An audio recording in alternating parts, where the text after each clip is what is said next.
Facebook is at it again a couple of years ago. This is episode 226 of The Checklist, brought to you by Secure Mac. I'm your host, Ken Ray. A couple of years ago, Facebook lost the personal data of over 500 million people, a fact that they very kindly kept to themselves. How'd we find out? And what's happening now? Find out now on Checklist 226, brought to you by Secure Mac.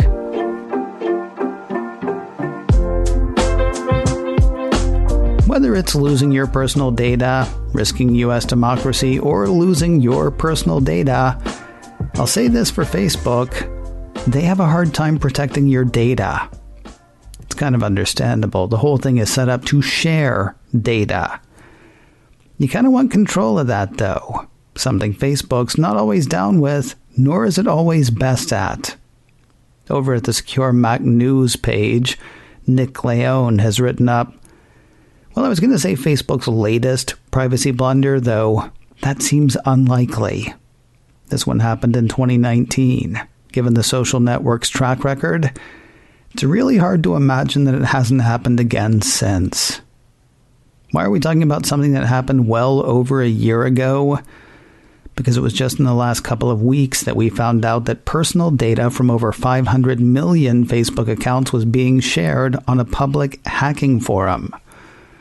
Alan Gall, CTO of the cybersecurity firm Hudson Rock, brought that to the world's attention.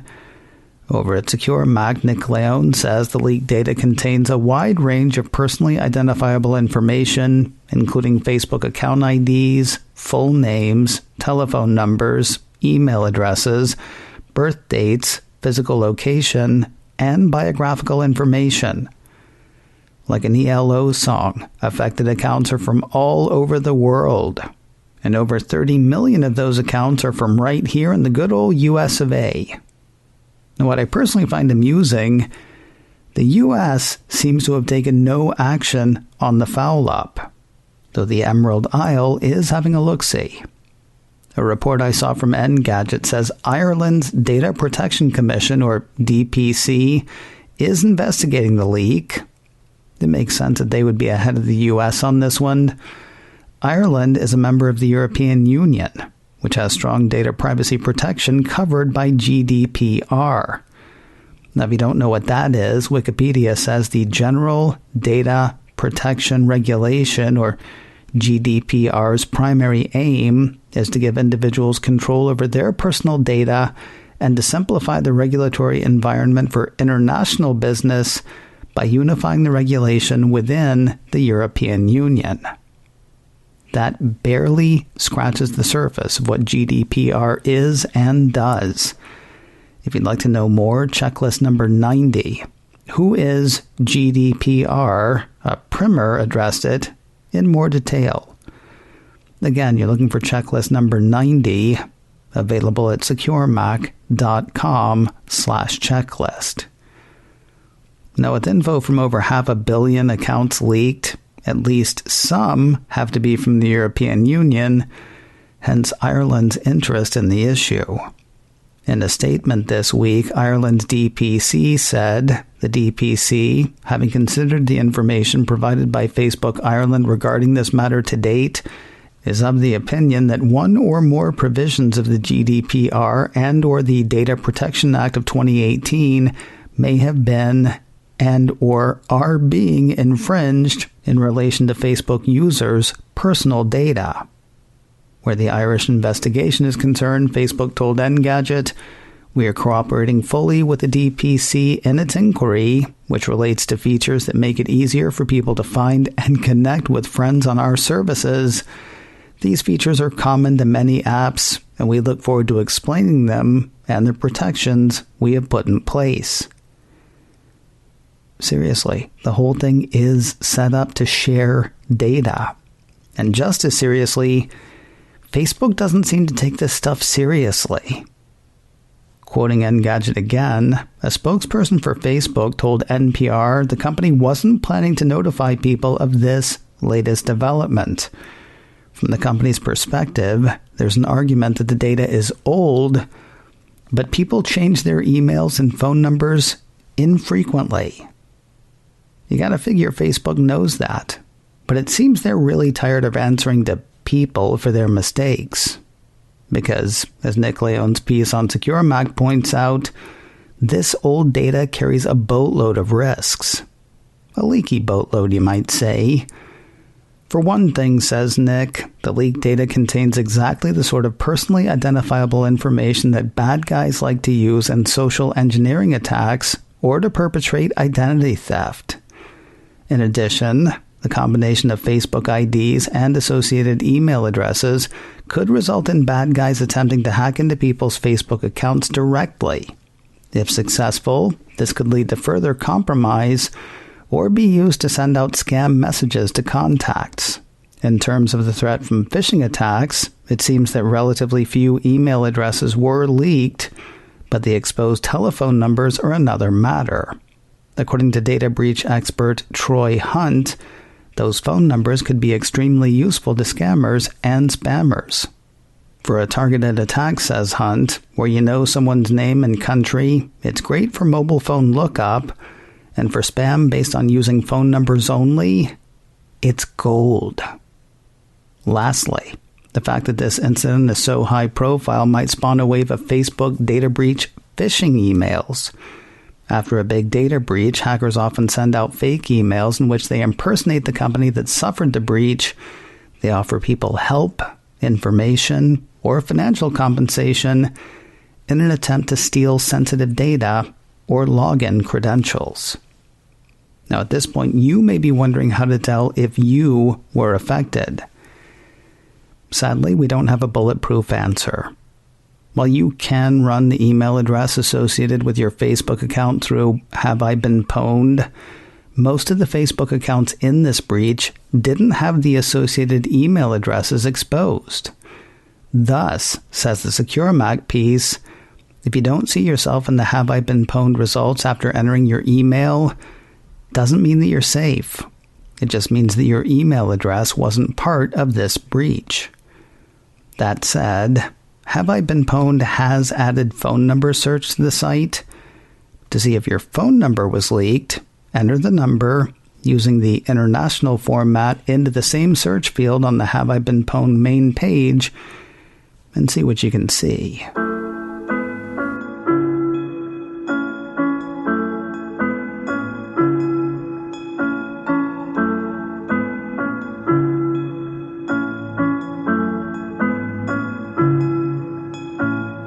While Facebook may be cool leaving you hanging, we at The Checklist are not. Coming up, we'll look at a few ways to protect yourself in light of the latest Facebook fail, but first, a word about MacScan 3 from Secure Mac. Recent numbers from Canalys say Mac sales grew 16% last year. Gartner says Mac sales were up over 22%, while IDC says they were up 29% in 2020. While they don't agree on the exact numbers, they do all agree on one thing: lots of new Macs in 2020. That means lots of new targets for bad guys. Protect your digital self with MacScan 3. MacScan 3 is a great defense against malicious software attacks aimed at your Mac. It's developed by Secure Mac, trusted names in computer security and developers of exceptional security software for the Mac for over 20 years. MacScan 3 detects and removes Mac malware, catches keyloggers, removes tracking cookies, and provides full range or targeted scanning, all without crowding up your hard drive or slowing down your machine. Sign up for a free 30-day trial today at securemac.com/MacScan. Then once you decide to buy for less. You can take a little off the cost of your subscription to MacScan 3 with offer code CHECKLIST. Try it first, watch it kick those tracking cookies to the curb. Then when you're ready to buy for less with offer code CHECKLIST at securemac.com/MacScan. If there is one thing we love at The Checklist, it's a checklist. Secure Mac has a few steps for you to follow to protect yourself around this breach and maybe others. For starters, to safeguard against a possible hack of your Facebook account, change the password for your account and turn on two-factor authentication. If you've confirmed that your email address was one of the ones exposed in this breach, then change your password for that account as well, and you guessed it, set up 2FA for that as well. Next, for the foreseeable future, be extra vigilant when it comes to phone scams.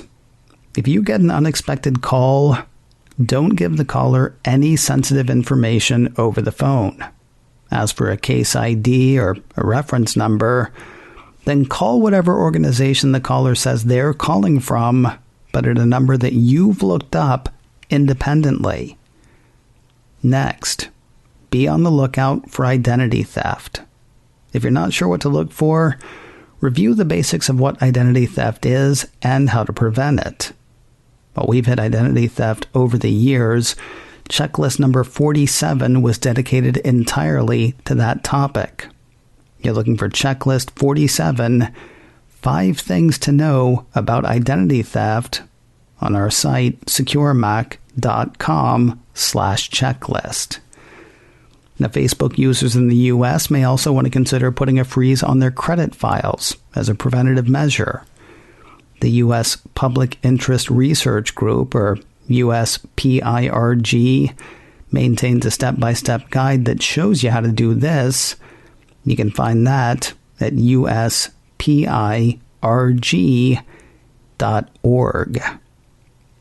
Next on the checklist, if you receive an email, a call, or a text from somebody claiming to be from Facebook and offering assistance or information about this breach, be super careful. Remember, hackers often use high-profile breaches like this one as the basis for phishing and social engineering attacks. If you think you need a refresher, take a few minutes to review best practices for spotting and avoiding phishing attacks. And yes, we have a checklist episode for that too. You're looking for checklist number 37, Gone Phishing. So that's what to do around this breach. But there's even more that you can do. You don't have to, but following the following steps will make life safer. Here are a few Secure Mac suggestions. When you're signing up for stuff, never give out extra personal details. No more than what's strictly necessary. That's whether you're signing up for new social media accounts or filling out a loyalty card application at the local store. Next, research how apps handle your data with Apple's App Store privacy labels, which we talked about in depth on checklist number 218. Pay special attention to data collection and data sharing practices, and if you don't like what you see, think about using a different application. Next, use Sign In with Apple as a privacy-friendly login option wherever you can. Sign In with Apple lets you create new accounts with a bare minimum of personal information, and it lets you conceal your real email address from developers. Next, learn how to use the OS-based privacy features that come on your iPhone or your Mac. There are options to limit photo sharing and network access, to enable and disable location and Bluetooth services, and a ton of other stuff too.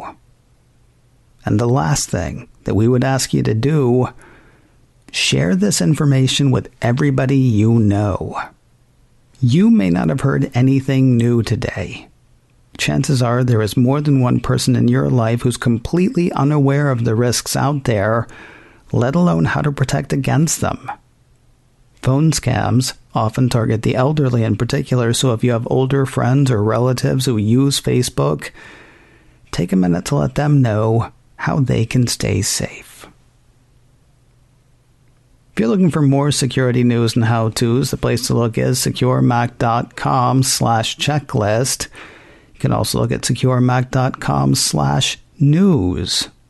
On the checklist site, you'll find notes for this show, for all the shows that we've ever done, and you can listen to everyone right there as well. And of course, throughout the week, securemac.com/news brings you helpful information and security headlines. If you like the checklist, could you do us a couple of favors? Review this show wherever you found it, and please tell other people about this show. That would be very helpful for us, and hopefully for them too. If you have a question you would like to ask or a topic you would like to hear us hit, our email address is checklist@securemac.com. That address again is checklist@securemac.com. And if you can't remember that, please do remember this.